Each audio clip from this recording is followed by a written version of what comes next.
I am Karan Verma. For today we will learn depreciation.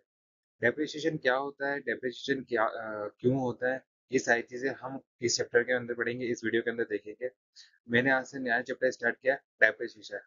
Depreciation commerce के हर student के लिए important है, ठीक है, चाहे वो 11th का हो, 12th का हो, बीबीए कर रहा हो, बीकॉम कर रहा हो, या एमबीए का स्टूडेंट हो, या एमकॉम का स्टूडेंट।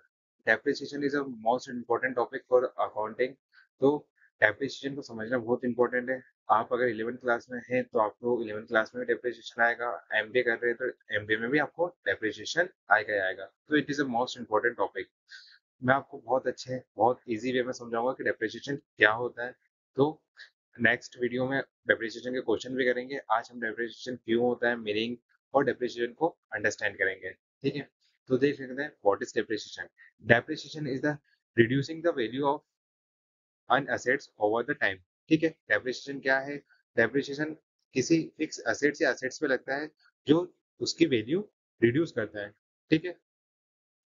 जिसकी किसी एसेट्स की वैल्यू जब रिड्यूस होती है तो जो रिड्यूस वैल्यू है या रिड्यूस अमाउंट है वो क्या कहलाता है? डेप्रिसिएशन कहलाता है, ठीक है। Usually due to wear and tear और एज, ठीक है। इसका मीनिंग मैं आगे समझाऊंगा आपको। सपोज एग्जांपल से मैं समझाता हूँ कि डेप्रिसिएशन क्या है। सपोज आपने एक लैपटॉप खरीदा, ठीक है, 1 लाख का लैपटॉप खरीदा, उसकी वैल्यू कम हो गई 25,000 से। जो 25,000 है वो क्या है? डेप्रिसिएशन अमाउंट है या डेप्रिसिएशन वैल्यू है, ठीक है। तो किसी एसेट्स की जब वैल्यू रिड्यूस होती है, कम होती है, तो उसकी उसको क्या बोलते हैं? डेप्रिसिएशन बोलते हैं, ठीक है।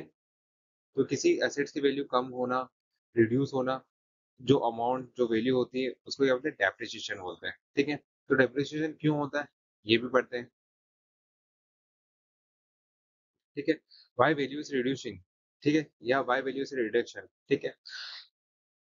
क्यों होता है डेप्रिसिएशन? किसी एसेट्स के एसेट्स पे डेप्रिसिएशन क्यों लगता है, ठीक है। क्यों? क्योंकि हम उसको यूज करते हैं, ठीक है, टीयर और वेयर। हम मैंने किसी लैपटॉप खरीदा, लैपटॉप को यूज कर रहा हूँ तो उसके स्क्रीन पे स्क्रैचेस लगेंगे। की को यूज कर रहा हूँ तो की कोई डैमेज होगी, ठीक है, इसलिए वो उसका वैल्यू रिड्यूस होगा, ठीक है। पास द टाइम, मैंने 2020 में लैपटॉप खरीदा, आज उसकी वैल्यू कम होगी 2024 में, क्योंकि बहुत टाइम हो गया, ठीक है। 4 साल बाद उसकी वैल्यू कम होगी, ठीक है, क्योंकि नए नए टेक्नोलॉजी आ गए, ठीक है, नई फंक्शंस आ गए, नए फीचर्स आ गए। तो इसी वजह से एसेट्स की वैल्यू डिक्रीज होती है, ठीक है। तो जो वैल्यू डिक्रीज या रिड्यूस होती है, जो वैल्यू कम होती है एसेट्स की, उसको क्या बोलते हैं? डेप्रिसिएशन। और डेप्रिसिएशन क्यों लगता है? क्योंकि एसेट्स पुराना हो गया है, अभी उसकी नया मॉडल आ गया, अपडेट हो गया, टेक्नोलॉजी अपडेट हो गई, फिर टाइम बहुत हो गया, ठीक है। तो ये सारे रीजन की वजह से एसेट्स की वैल्यू कम होती है, ठीक है। तो नेक्स्ट देखते हैं हम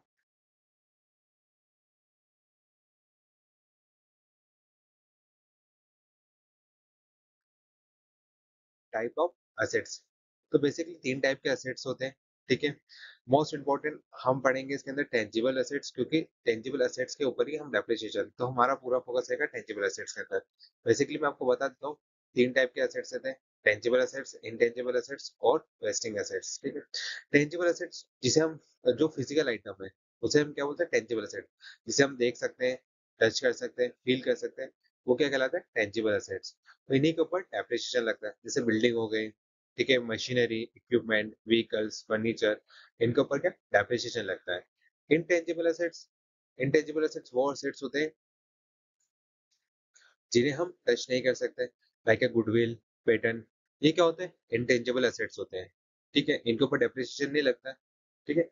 वेस्टिंग एसेट्स, वेस्टिंग एसेट्स ऐसे रहते हैं जैसे कि फ्यूल, कोयला, रो रो मटेरियल। तो ये क्या एक तरीके से एसेट्स है। फ्यूल क्या एसेट्स है, कोयला क्या एसेट्स है, तो एक तरीके एसेट्स है, इनके ऊपर भी डेप्रिसिएशन नहीं लगता है। डेप्रिसिएशन लगता है टेंजिबल एसेट्स के ऊपर। और और वो टेंजिबल एसेट कौन कौन से हो सकते हैं? बिल्डिंग हो सकती है, मशीन हो सकती है, इक्विपमेंट हो सकते हैं, व्हीकल हो सकते हैं, फर्नीचर हो सकते हैं, ठीक है। आगे बढ़ते हैं। डेप्रिसिएशन के भी 2 टाइप होते हैं, ठीक है। डेप्रिसिएशन मेथड के 2 टाइप होते हैं, 2 मेथड से हम डेप्रिसिएशन लगाते हैं। बेसिकली 7 टाइप होते हैं डेप्रिसिएशन के, जो कि सीए लेवल, अपर लेवल का है। आप एमबीए कर रहे हो, बीकॉम कर रहे हो, बीबीए कर रहे हो, 11th 12th में सिर्फ 2 मेथड इंपॉर्टेंट है, ठीक है। वो क्या है? स्ट्रेंथ लाइन मेथड और रिटर्न डाउन मेथड, ठीक है। तो इन दोनों मेथड से हम आगे सम भी करेंगे, क्वेश्चन भी, प्रॉब्लम्स भी सॉल्व करेंगे ताकि आपको और अच्छे से समझ में आए। अभी हम पढ़ लेते हैं। आज हम पढ़ेंगे स्ट्रेंथ लाइन मेथड। ठीक है, आगे की वीडियो में हम पढ़ेंगे रिटर्न ऑन वैल्यू मेथड भी। ठीक है, तो स्ट्रेंथ लाइन मेथड।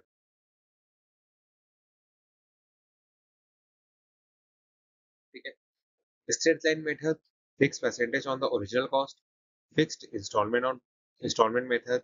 ठीक है, और SLM method.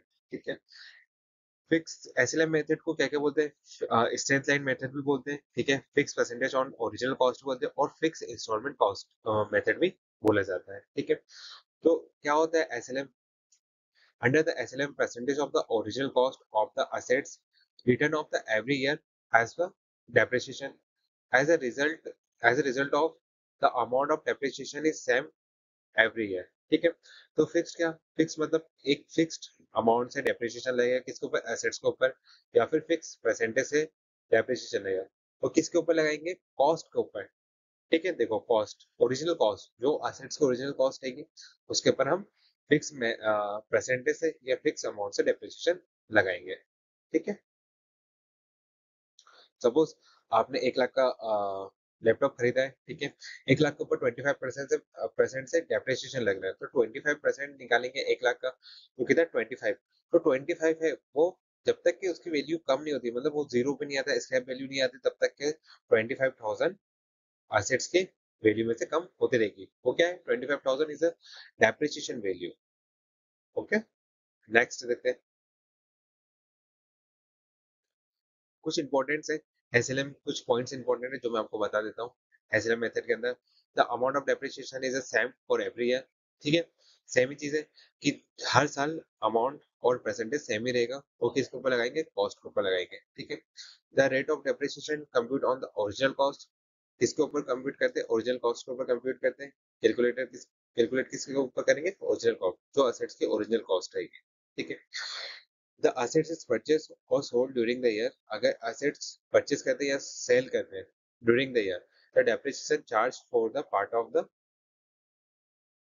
year the asset is used। मतलब इसका सिंपल मीनिंग ये है कि अगर आप assets को परचेज करते हैं या सेल्स करते हैं, तो जो जिस ईयर के अंदर आप सेल्स करें और जिस मंथ तक आपने यूज किया उसी मंथ का डेप्रिसिएशन लगेगा। ठीक है, सपोज 2025 में मैंने कोई एसेट्स मार्च में खरीदा और अगस्त तक यूज किया, तो ओनली उस मंथ का ही मैं डेप्रिसिएशन लगाऊंगा, पूरे 12th मंथ का डेप्रिसिएशन नहीं लगाऊंगा। एग्जाम्पल से हम समझ लेते हैं। देखो, असेट्स हमने परचेज किया। ठीक है, एक 1 जुलाई 2017 को। ठीक है, क्लोजिंग अकाउंट है अपना, और उसको सेल्स करे 31 मार्च 2018 को। Then the depreciation charge only 9th month. ठीक है, तो डेप्रिसिएशन चार्ज करेंगे हम 9th मंथ का, नॉट 12 मंथ। तो ये आपको अच्छे से समझ में होगा आई होप। नेक्स्ट वीडियो हम इसके क्वेश्चंस भी करेंगे और आगे के मेथड भी पढ़ेंगे।